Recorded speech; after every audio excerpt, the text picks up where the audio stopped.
Welcome to Center Stage, presented by RTX Resources. This video will walk you through the scoring tablets for scoring referees. Feel free to watch this video as many times as you need to prepare for your event, and thank you for volunteering your time for First Tech Challenge. Most events will utilize tablet scoring, while some may utilize paper scoring. We will briefly cover paper scoring toward the end of this video. The majority of this video will train you on how to utilize tablet scoring on both tablets and phones. The scorekeeper may already have a tablet logged into your referee account for you. In case you need to log into the account yourself, you will need to open a browser window, preferably Chrome. Type in the server address, which can look similar to this. Tap Go. This brings you to the First Tech Challenge live page. Tap the hamburger in the top right corner, then tap Login. Your scorekeeper will have a list of usernames and passwords for all event personnel. Make sure your device is the only one using this username and password by confirming with the scorekeeper. Do not share this username and password with anyone else. Tap the Login button. The home screen for a referee account will have plenty of options to look through. The three things a referee should be concerned about are match schedule, match results, and blue or red alliance score tracking. The match schedule shows the same schedule that everyone at the event has access to. As you see between each of these matches, there is a 5-minute break for consecutive match play per C08. This means if a team is playing back-to-back matches, there is guaranteed 5-minute break between those matches for the team to make repairs and strategize with their alliance partner.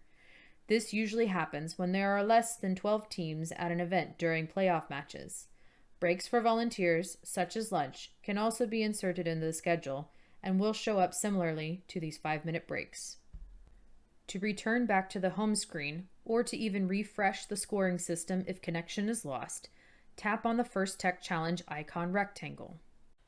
The match results show score sheets from different qualification matches. It also is a quick reference on the results for each match. As you see, Red Alliance for both qualification matches 1 and 2 have won, and it shows their results with the R for red next to the winning score. The next couple of columns show the teams on their assigned color alliance. Then you have the option of looking at that match's score sheets. You can either view both score sheets in one scroll or view one color score sheet at a time. The main page a scoring referee will do 99% of their work on is the alliance score tracking. Both scoring referees have the option to score the Red Alliance or the Blue Alliance. This is the waiting screen before the scorekeeper has loaded the match. At this time, teams will be placing their robots on the field. A team may place their optional team prop on the center spike mark in front of the white pixel, which will then go into the human player storage area. A team may also optionally place one of each, yellow pixel, purple pixel, and their own team drone at least touching their robot. Any of these three items, if not loaded touching the robot, will instead go to the human player storage area to potentially be delivered by the human player during driver control period. Select the match that you intend on scoring. It is possible to have 2 match choices here if there are 2 fields at the event. Be sure you are choosing the correct one. Q means qualification match, and the matches are played consecutively. If you are on the field playing odd number matches, the match you will likely choose will be an odd number. Once the teams are in their alliance stations with their controllers in a hands-off state, as well as have their autonomous program chosen and initialized, they can give you the thumbs up to signify they are ready to play the match. Both teams will default to present. If the head referee or field tech advisor tells you that a specific team is a no-show, then tap no-show for that team. It could also be possible that a team shows but does not have a robot to play with. Tap no robot for that team. In the case of semifinals and finals matches, you may have 3 options of teams for your alliance. This happens when the quantity of competing teams at the event is 21 or greater. In this case, you will choose present for the 2 teams playing this match. The head referee should have obtained this information by asking each alliance captain separately who they intend on fielding 5 minutes prior to the match, and without disclosing who will be fielded to the other alliance. No team is allowed to swap out after this decision has been made. For your information, Depending on the settings that the scorekeeper has implemented for the scoring system, any options from here on out may either be a default choice or, if numerical in choice, a 0. If the scorekeeper chose in the scoring system setting to check the box "Require referee active confirmation," then you will need to make a choice for each field. For numerical fields, you will have to tap the negative button to choose 0. This active confirmation ensures the referee has considered and chosen an option for each field. Tap the team prop option if the team swapped out the white pixel for their team prop on the spike mark closest to their robot. The spike mark will default to white pixel, which means no team prop is being used. The use of a team prop will amplify the autonomous bonuses if the robot places a purple pixel on the same strike mark and/or places a yellow pixel above the corresponding April tag on the backdrop. Tap Alliance Ready when finished. The Wait for Match to Start screen will immediately show. The scorekeeper will be watching for both referees to submit the pre-match setup screen. During this time, the game announcer or EMC will be announcing alliance introductions. If, for some reason, you need to make an edit to the pre-match setup, then tap the Edit Pre-Match Setup button and make your edits. Then resubmit the setup and it will take you back to this screen. The randomization screen will show up on the referee tablets first, and then show on the audience-facing big screen. This shows the spike mark that is facing the robot closest, as well as the April tag location on the backdrop. In this example, it is spike mark center. All robots on the field will have the same spike mark. The spike mark and April tag location is shown for your benefit to know where the purple pixel and the yellow pixel should go from the robot's point of view. It is possible to pre-edit pre-match setup from here. When the announcer makes the countdown, the match begins on the word go. The autonomous score sheet for your alliance's achievements will immediately appear. Notice that Robot 1 has the team number in parentheses. In this image, you see it as a negative number since this is a test match for the purpose of this video. Robot 1 purple pixel has the choice of no for not scored on the center spike mark or scored on the center spike mark. The purple pixel from that robot must touch the corresponding spike mark tape to get the credit for this action. The white pixel may be moved by the robot anywhere else on the field. Hopefully, it is moved to another location to be scored on, such as in the backstage or on the backdrop. Robot 1 yellow pixel has the choice of no for not scored or center backdrop for being scored on either slot for the center backdrop as shown from the randomized photo toward the bottom of your screen. This yellow pixel must be scored from that robot to be awarded for this autonomous bonus. Also, make sure you increase the counter on the backdrop pixels. The yellow pixel will initially get scored as a pixel scored on the backdrop. If this is placed during autonomous in the corresponding randomized location, then it will also get backdrop bonus. If you do not increase the backdrop counter, the tablet will highlight both areas yellow to remind you to do so. Robots may place more pixels on the backdrop throughout autonomous. They will likely score white pixels from any of the starter stacks on their alliance side of the field, or the white pixel from either of the alliance spike marks. Robots should not touch the opposing alliance's spike mark pixels. However, if they do so happen to utilize them, they will get awarded points if scored, as well as a penalty for messing with the opposing alliance's autonomous items. If a gameplay referee calls a penalty on your alliance, they should let you know what type it is and how many to record in this field during autonomous. Penalties will carry over from autonomous into driver control period, as do pixels scored on the backdrop and in the backstage. Pixels can also be scored in the backstage. Pixels in the backstage can also be stacked, so long as they are supported by another pixel.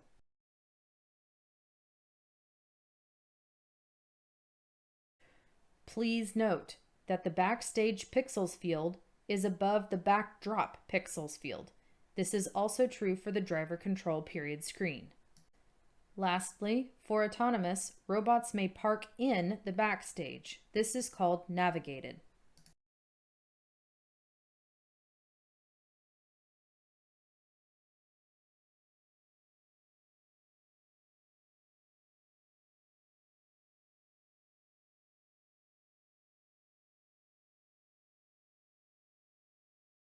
If a robot is touching a pixel that is in the backstage, then the pixel is still considered scored per GS1A.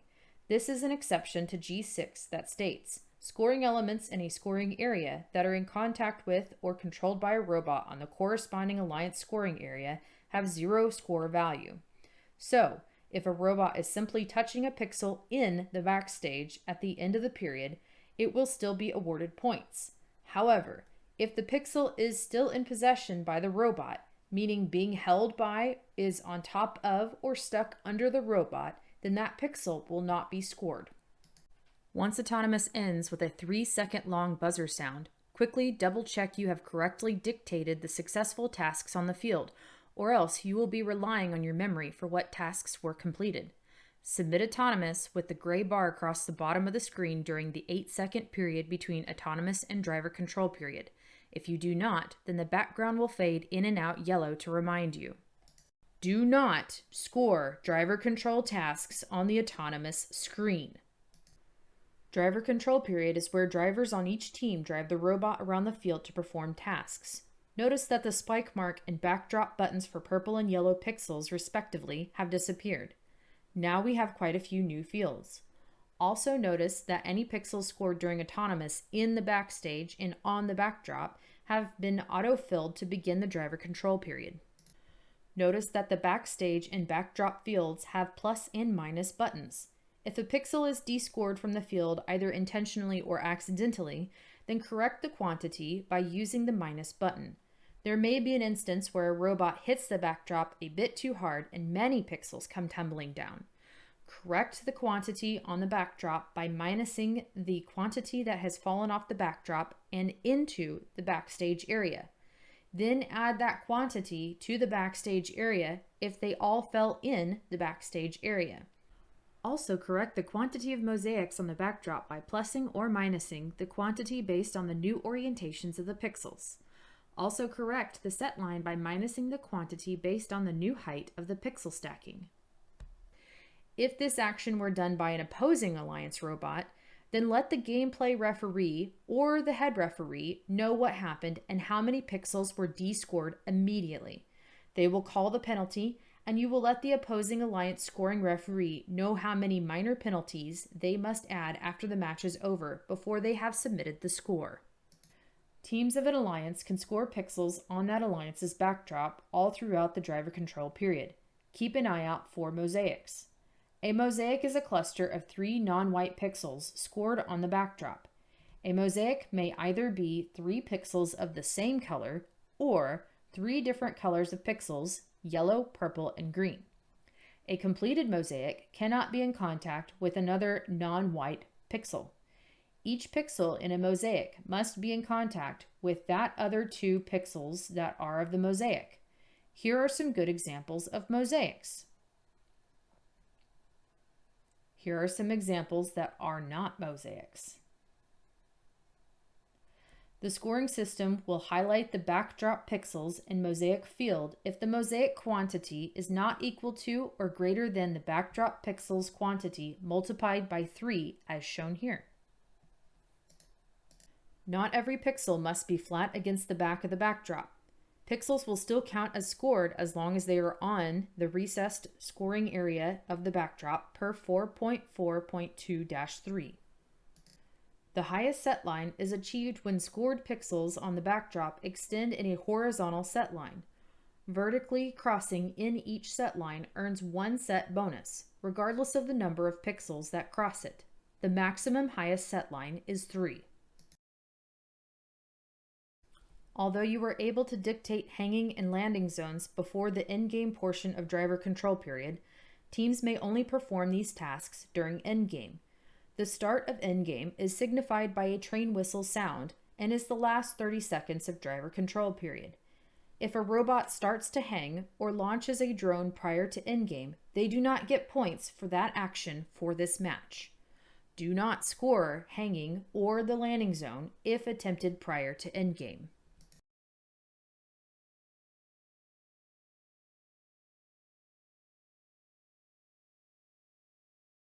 During endgame, a robot may launch their drone across the field over the truss system and hope it lands in one of the landing zones outside of the audience side of the field.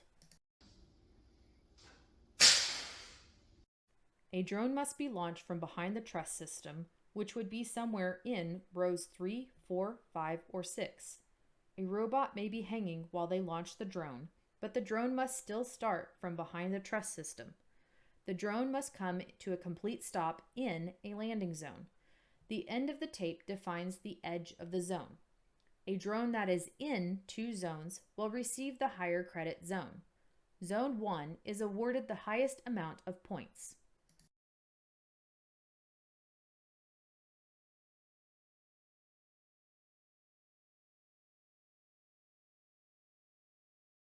If a drone is affected in flight by the opposing alliance when the drone is 11.5 inches above the playing field floor, or anyone from an opposing alliance drive team affects the flight, or the drone contacts a field personnel in the landing zone, then that drone will automatically be awarded Zone 1 regardless of where it lands.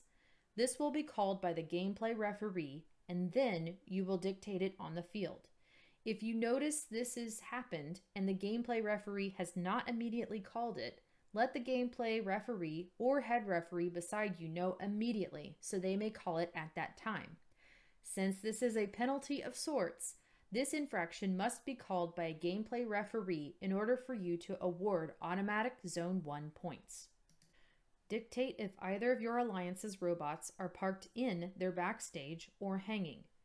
No means the robot is neither hanging nor in the backstage. Hanging should have an obvious clearance from the floor without needing the referee to bend over to get a closer look.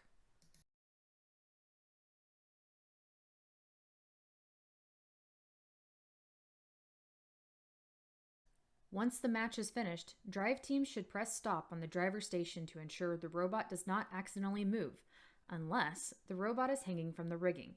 The scoring referees should immediately determine hanging credit at the end of the third buzzer and record the score and let the head referee know they have captured the score. The head referee will then announce the teams to lower the robots and hit stop. The scoring referees will continue to verify score activities. This is a courtesy to save robot batteries and parts, as well as reduce strain on the rigging pipes. Record quantity of penalties from the gameplay referees and then submit driver control period at the end of the match. If you do not immediately submit driver control period with the gray bar button at the end of the match, the background of the score sheet will fade in and out yellow just like it did for autonomous. This will prompt you to the next screen, which is checking the scores. If you had any discrepancies in scoring during autonomous and driver control periods, then this is a good place to fix them before submitting the whole score sheet to the scorekeeper. You can make your edits just as described earlier in this tutorial. Make your edits quickly. If you have any questions, then have a conversation with the head referee. Submit the final scores with the gray bar at the bottom of the score sheet, and then the cycle starts all over again.